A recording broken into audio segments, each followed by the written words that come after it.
pleasure to introduce Britt Davies, who's the head of people and culture at Fullcast, Tiffany Tweet, Tyler Morrow, Mary Manglares, and Nate Kimmons.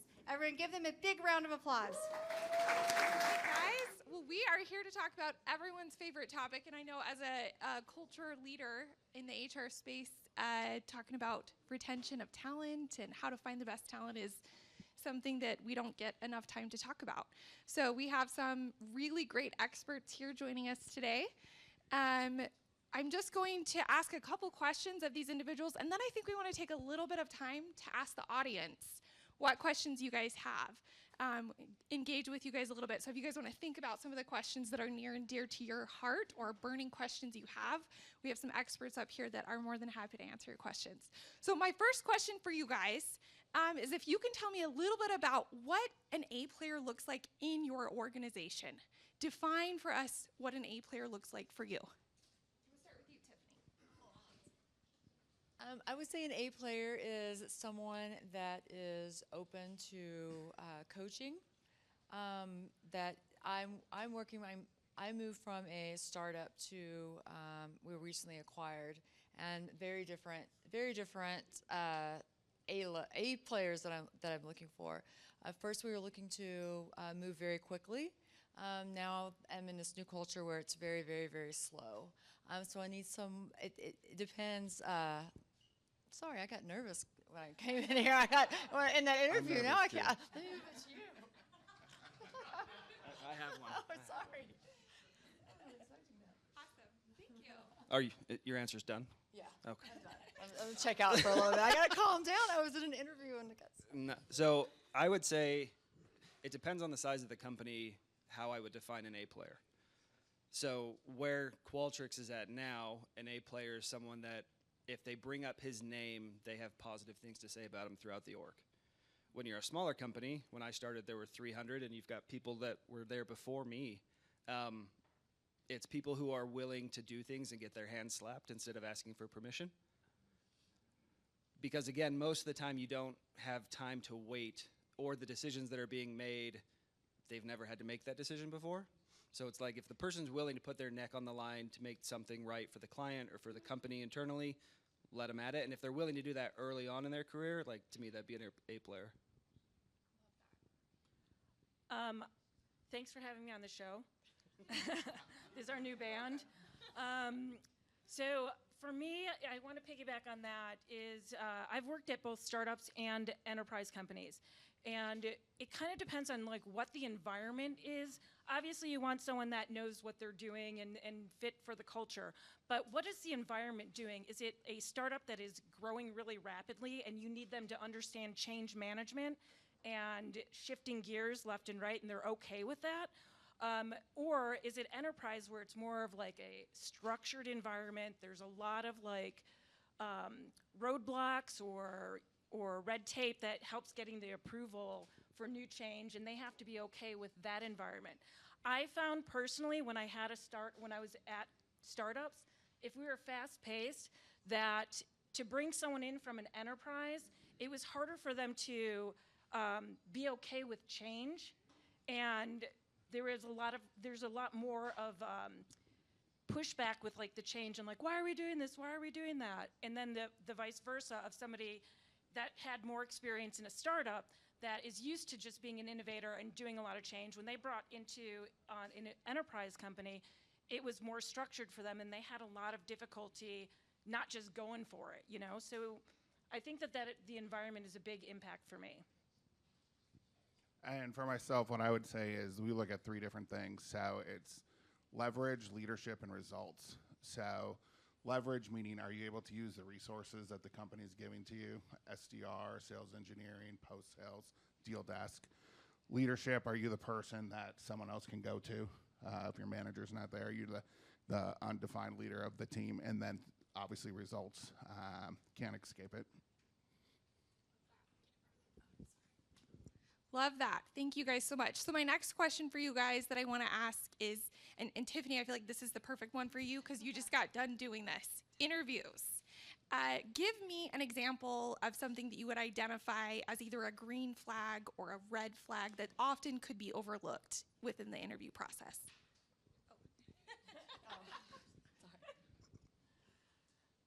I've noticed a big change recently with the interviews that I've been holding. Is now I find that they're showing up better prepared. They're actually showing up, period, which is nice. Before they were kind of blowing us off, and they show up and they have done a lot of detailed research. I like that when they, like just recently last week, I had someone that was like, let me give you a demo. Let me tell you about your product. I just want to make sure that I understand it so that we move on in the process. We understand each other. If they just show up and, again, they don't have any questions or they just don't understand the technology of what they're getting into.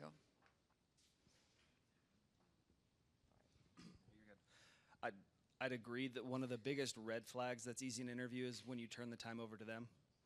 Most of the time, if you have an interview, I try to leave more time for their questions. Love that. But if they're like, no, I'm good, I know the company, it's like, no, that's not good. You Yeah. don't know the company.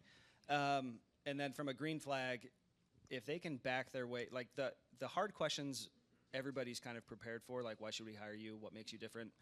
But the area where I think people really highlight themselves is if they can take an example of like, hey, let me give you an answer and then let me explain to you why I'm giving you that answer. Yes. Instead of just like, how well did you compare to the quartile within your group? And they're like, oh, I'm in the top 10%. It's like, okay, well, can you give me more? It's like, if I have to keep prodding for more info, then I view that as a red flag. But if they're willing to just go above and beyond and I don't have to do hardly any of the talking, that's usually someone who's pretty well prepared. I love that you're saying that. How many of you guys have seen all the technology right now that is specifically using AI for interview prompting? It's going and it's telling the candidates what to say. And so the fact that you're digging more into that, right, and you're ensuring that there's kind of critical thinking that's taking place on the spot, I think is exactly the right way to approach it. I love that, Tyler. I like to start my interviews and talk about what's going on with the organization, what we're looking for, what kind of personality type and an environment we're working with, and then asking questions around that to see whether they're giving me cookie cutter answers on whether, like, hey, I did this at X company, but they're not talking about the highlighted points that I spoke about in the beginning, versus somebody that's like, oh, well, I heard you say this, so this is how my experience ties into it. And that's how I determine whether or not it's a red or green flag. Love that, Mary. Since everyone we interview has always been 100% a plan, what I'm actually trying to discern is oftentimes, do they want to work for the company or do they want the job?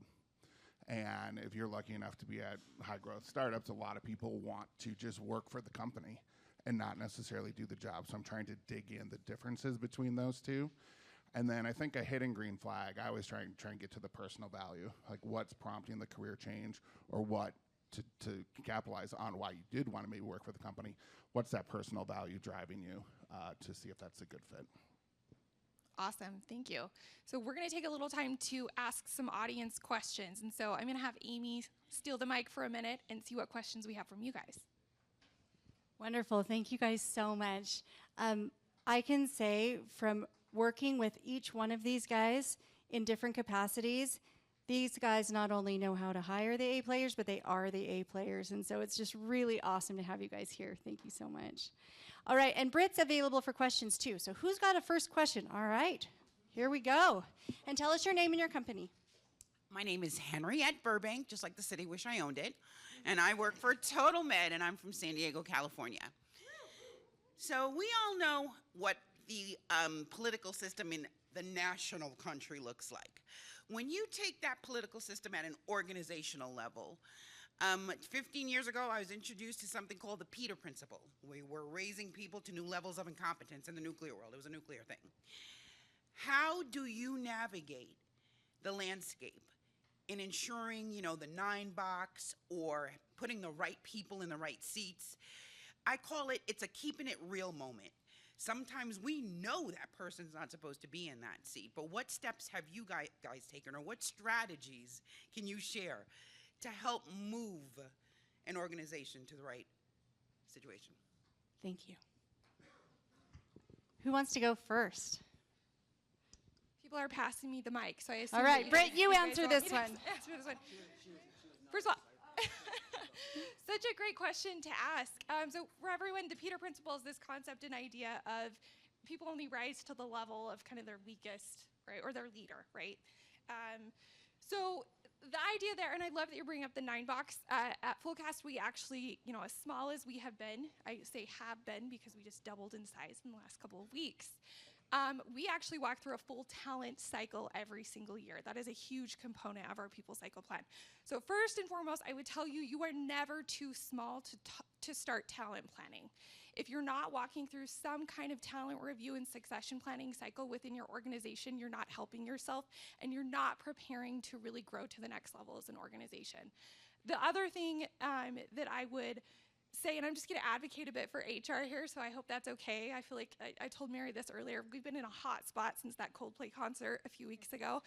So I'm going to advocate a bit for my profession. You have to work with your HR partner, okay? You really have to partner with them. And what I mean by that is when you get into those 9-box discussions and you're calibrating against, what she's speaking to is this idea of it's the elephant in the room. Everybody knows someone's not ready for that promotion or someone shouldn't be in that box. But your HR partner should be there to question that. Really, and you as a leader should feel empowered to question that as well. But I would also encourage the both of you to pre-plan before those discussions and come with objective measurements that you can then ask questions about to further the conversation within those calibration moments. And that, I think, will make a big difference in what you're referring to. So, Can I piggyback on that? yes. I absolutely, hands down, a big cheerleader to work with HR business partners on all of this. And I think that it's very important as leaders that we do that. I also believe in asking the individuals what their career goals are, because sometimes that promotion doesn't match up because of the fact that that's not the direction that they wanted to move into. I have individuals on my team that just do not want to move into management, and there's no way that I'm going to put career pathing for them to get them into management. So you have to ask them the deep dive questions during your one-on-ones and during your performance reviews. Where do you want to go? And then figuring out a game plan with them and HR on how to get them there. All right, thank you. Okay, we have our next question over here on the side of the room. Can't see him really. Name and company. Greg Osmond. I used to own the company that sold that Tiffany worked for. I have a question for Tiffany. So you've gone from a small company, like a startup environment, to a more mature company, and I'm just wondering, how do you really assess in the new environment? How are you really assessing who is a good player for you and a bad player, and some details around like how do you move forward from that? Because you've gone from like rocket ship to I don't know how you describe the new environment, but a definitely different environment. So just curious your thoughts on that. It's a daily struggle. I'm on with HR every day, trying to find a great fit for the people that moved over in a really, really fast-paced environment. We were used to failing quickly. They would come up with solutions, and we would just say, like, okay, implement it. And then if it didn't work well, we were like, okay, that didn't work, and then move on to the next one. And then trying to merge with a new team that was a little slower in pace. That's tough because we came in there ready to change the world, and they were like, we don't want any of this stuff. This doesn't make sense. This is not the process. So trying to figure out how we can merge those two. The difficulty is, moving quickly. That team, everything's so slow. It takes so long to get anything. We can come up with tons and tons of solutions, and sometimes leadership will come back and say, okay, well, think about it. We're like, we don't need to think about it. We need an answer. Let's go. And lots of frustration from that team. When we do implement some of the old processes that we had before for the new team, they're like, well, that's not how we've always done it. Well, what about this and what about that? And to try to take their solutions and not like completely discourage it, but to kind of, again, to merge it, make sure that they have a voice it's a really tough position right now. We want everyone to feel like they have a place, that we are geared towards like their strengths, and sometimes we are creating new roles right now that we didn't have in the in either company. That's awesome. Thank you, Tiff. Well, knowing a little bit about the company, one thing that I find really difficult for a leader to do that Tiffany's done extremely well is go from a startup environment into an enterprise environment. And she's been successful all along the way. And not only doing that, rolled up 4 different acquisitions all at once within a year and kept her sales team on track. That's incredible. So well done. All right, who's got another question? Pete. Hi, Pete with Fullcast. So when you're interviewing, everyone tells you how amazing they are. What's the secret? What's the unlock? How do you really figure out who's a driver versus a passenger? Like, there's got to be an unlock there. I mean, I'll go again. I don't want to take up. We want all of your thoughts, Mary. Well, me. I go into interviews understanding that no one knows how to put together a resume. I mean, now we have AI helping us out, but still, they don't really understand how to put together those numbers, especially for, let's say, sales, right? So they need to understand their percentage to goal. They need to understand how they got there. They need to understand their KPIs. So I dive in deep when I talk to them about, because I've actually managed sales and operations and data analytics. But for my sales individuals, I will dive in deep and talk through, like, all right, what were your KPIs? Give me an understanding of, like, where did you feel that you needed training and development, and trying to really dive in deep to understand if they're just giving me cookie cutter answers or if they understand their own data. Because if they don't understand their own data, they probably just loved the product at their last company and did really well, but they don't understand what drives themselves.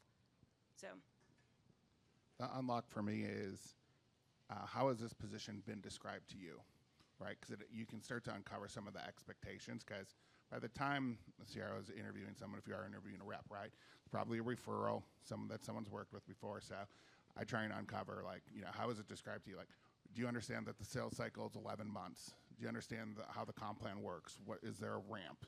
Do you understand the expectations of, okay, if it's a 11-month sales cycle, what are we going to be measuring you on in the first 2 quarters, just so that there is just clarity around expectation and performance when you come in. The only unlock I'd add, I think they're all good, is a face-to-face meeting where it's a lunch, something that has nothing to do with an interview. There's too many people that are good at interviewing but are terrible at talking to people about anything other than the interview. So for a lot of times, if it's like when we do hiring for people, if they're an SMB or a BDR, which is on the topic list, that's a very different interview than an enterprise rep, right? So it just depends on how you want to do it. But if I'm interviewing anybody for any sales role, the goal is either they get to leadership or they go to be enterprise. So if they're in New York or they're in Tennessee or whatever, we'll fly them out to Utah and hang out with them for 2 or 3 hours at the office and go to lunch. Because not only will you see a culture fit, you'll actually see if they can have a functional, like, just regular conversation. Because the amount of people that can't have a regular conversation that want to sell is shocking. They can talk about the product all day long, but they can't, like, hey, how are you, Pete? Like, they can't have a normal conversation. So for me, the unlock is face-to-face for a few hours if you want to make that kind of a hire. Awesome. Thank you so very much. Okay, Aditya. So my question is about like the hiring process and the recruitment, which is happening with the AI tools coming into picture, like penetrating almost everywhere. So, for example, like in the software development and the developer roles, like the interview earlier was just like coding kind of thing. Now it has changed because coding is already done by AI tools, so it's not relevant anymore, right? So there is a drastic shift happen in the recruitment, and to understand what is the new skills which is coming up for a developer to be fit into an organization. So I want to understand, like in the sales and other thing, like, is there any adoption or a change in the process with the AI tools coming into picture? And like, is that a new skills which is also needed along with expertise in your domain, whether it's sales or marketing? So how is that changing? And where do you see that kind of picture coming into like your recruitment and hiring process? What would be the importance given, like probably now or in the future, to the people, along with their skills, to be good in adopting it or at least using these tools, if not being an expert in this. So, yeah.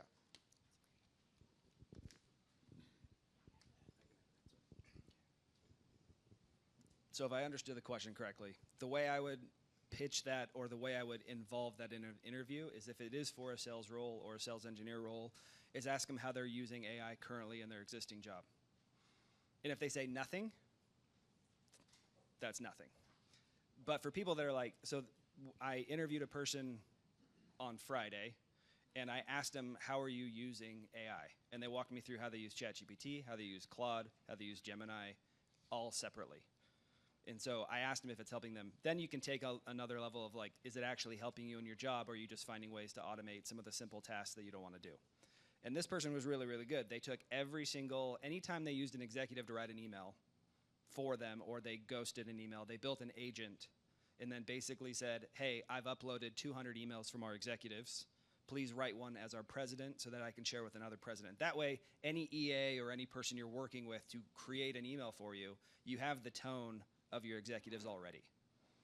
So it just made that simple step of like, hey, can you ghostwrite it? I can't tell you how many times I've asked someone to ghostwrite an email for our CEO to send, and they don't even know where to start.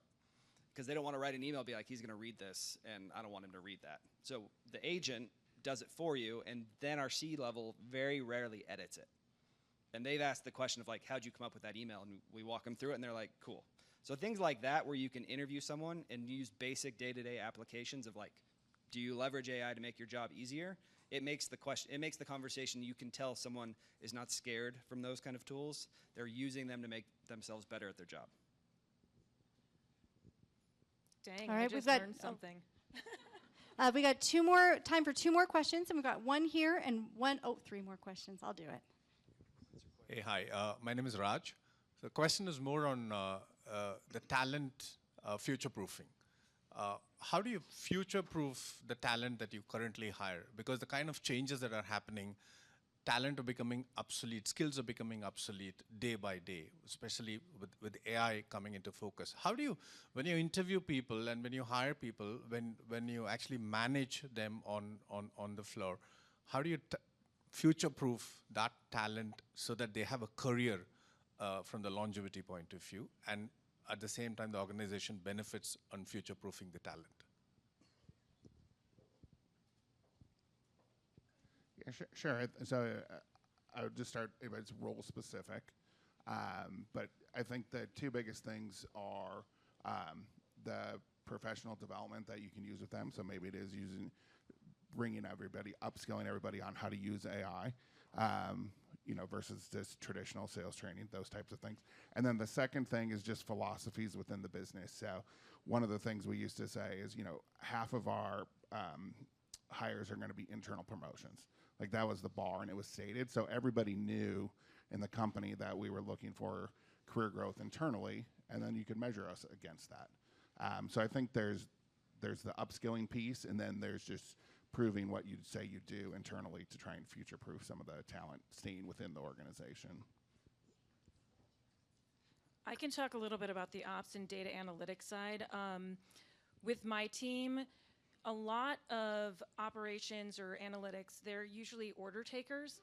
And to help get them to career pathing in the right direction is having them work with stakeholders in a way that they're more innovators and offering up recommendations and getting ahead of the ball game and always looking forward on how we can improve the system to present to the leadership team.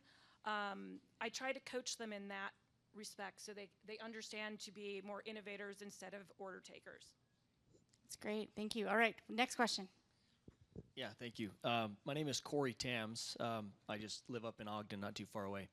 I'm currently bootstrapping a SaaS company. We deal with data analytics that has to do with the manufacturing sector. So it helps drive innovation and new material use and things like that. And I appreciate what you said, that you're never too small to develop a talent acquisition plan. For me, being bootstrapped, and I have come to realize I'm one of the smaller fish in this pond here today. But in order of importance, where would I start? Is it hiring a sales guy? Is it hiring a developer? what are some good recommendations for you guys? Where should I start? Yeah, I'm going to give you a really hot take on that. Where I would tell you to start is with your compensation philosophy. Get very, very, very clear about how you intend to pay people, because that philosophy will drive your talent philosophy way more than you can anticipate as a small company. Good job. Anyone else? No? Okay, last question. Hi, my name is Tahir. I work with Miller Sports Entertainment. My question is, when you post a job, within an hour, there's 500 applicants, right? And we all know people will try to use AI and put in keywords, but how are you sifting through that in a positive way to actually find the talent and bring people in to be able to interview that will help bolster your team? Thank you. And could we have everybody answer one at a time for the last question? You want me to start? Yeah, start, Britt. Okay. Well, I would say at Fullcast, actually, we're not posting a lot of jobs because we're going out into the market and we're finding talent passively, right? And so we have a really talented recruiter. His name is Dan Child. He really spends a good portion of his time kind of going out and looking at talent proactively. We also just redid our career site, and one of the things we did is we put a link on there to just schedule time with Dan about future roles that could be coming open. And so I would encourage you to think a little differently in the way you look at sifting through that and say, you know, can we just connect with enough people proactively so that when and if it comes time that we need to look, we already have 5 or 6 people in our back pocket that we can lean on. Our TA sifts through a lot of the resumes, and once they get to me, if there is a cover letter, I usually notice if there's any emojis and M dashes, and a lot of times I'll like hone in on those because I know that they were written usually by ChatGPT, and I think we have a really nice process in place. What I like to do once it gets past me is make sure that they meet with the manager and just make sure that there's a culture and a personality click so that we can offer them the job if they work well. I don't know if there is a beautiful process to go through from 500 down to 1. There just isn't, but as long as your internal criteria is defined, so our recruiters do 99% of that proofing before it ever gets to anybody to even do an interview or even do a phone screening. So if you have that criteria layered out and you still get 500 applicants, time to add another layer to the criteria, time to add another layer to the criteria, so that pool becomes much smaller or much harder to apply for. Then from there, you have a TA or someone who's very, very good at screening the resume, the cover letter, no ChatGPT, and then it comes down to a siftable amount of people that you can evaluate. For me, I like to ask my HR personnel to add in what the environment is anticipating. Are we a fast-paced growth mode type of environment, or are we more of a structured environment depending on which type of company I'm with? And having that at the top.